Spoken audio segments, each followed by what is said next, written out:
It is not how much you earn that determines your wealth. What determines your wealth is your ability to manage what you earn.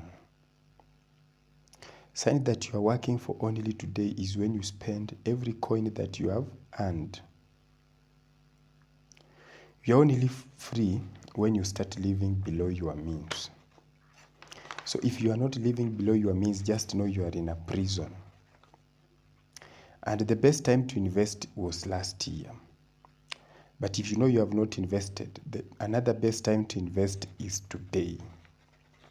So welcome to Gaylord Musia Diary, home of unbelievable realities. You are interested in financial literacy? This is your class.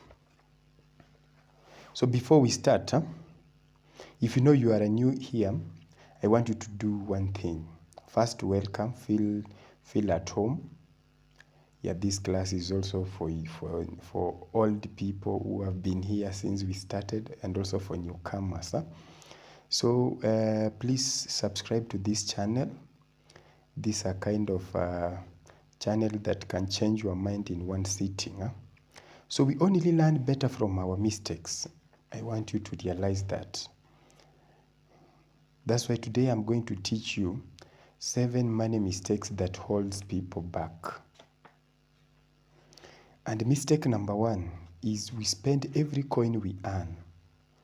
Like you are paid 100,000 and you find that your monthly expenses are equal to the same value. So if you are spending every coin you have earned, forget becoming wealth. Anybody who spend every coin earned, just know you are working for only today.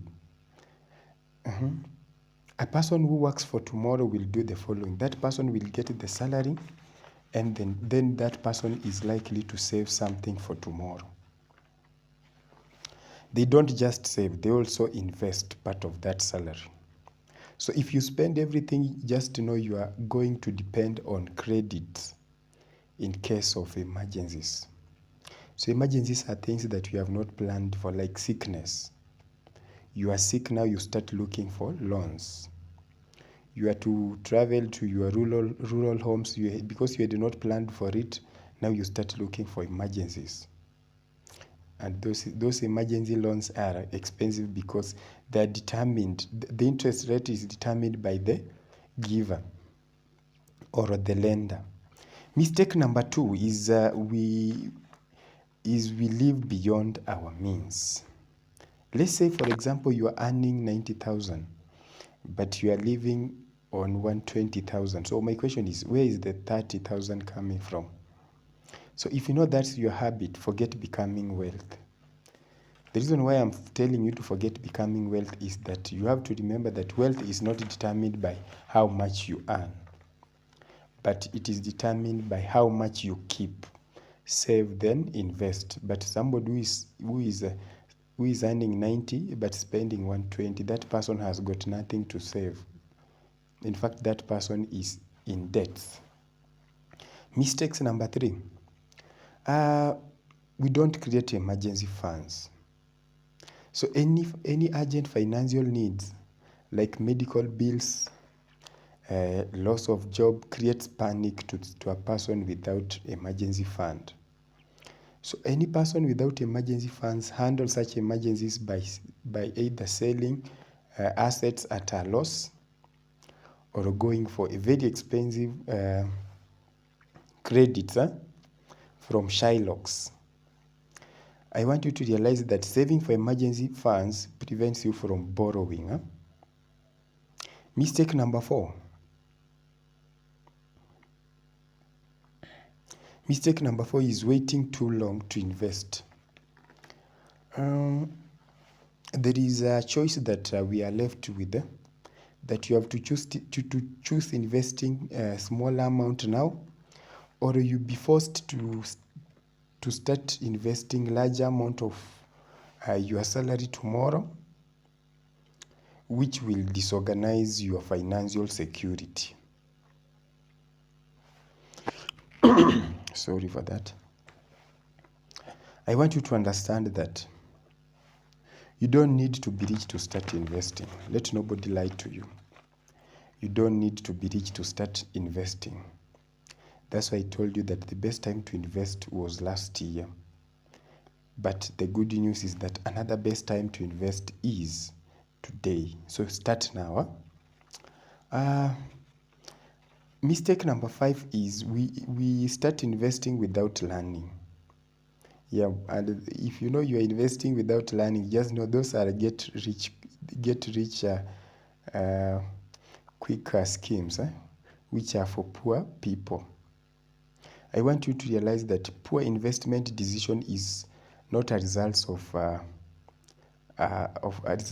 bad luck. No, it is a result of insufficient financial knowledge. People without sufficient financial knowledge will always invest in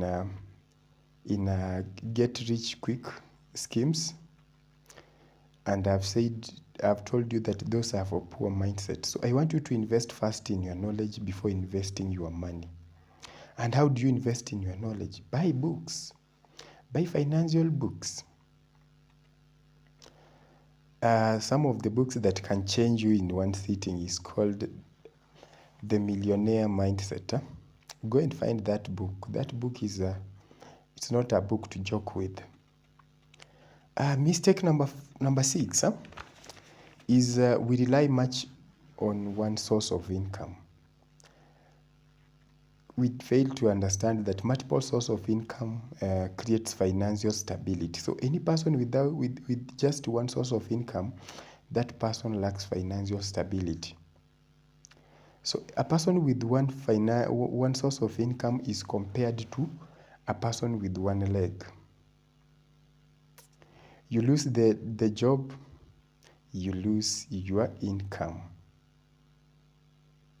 Mistake number 7. We ignore financial education like this one. Yeah.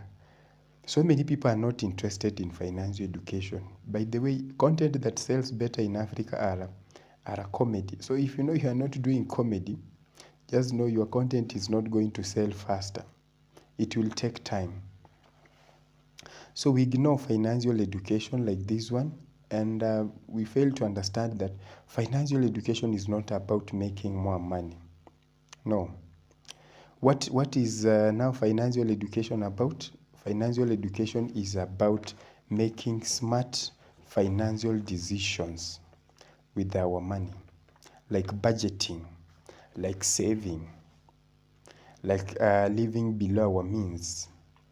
So financial education brings to an end the culture of passing poor money habits to the next generation.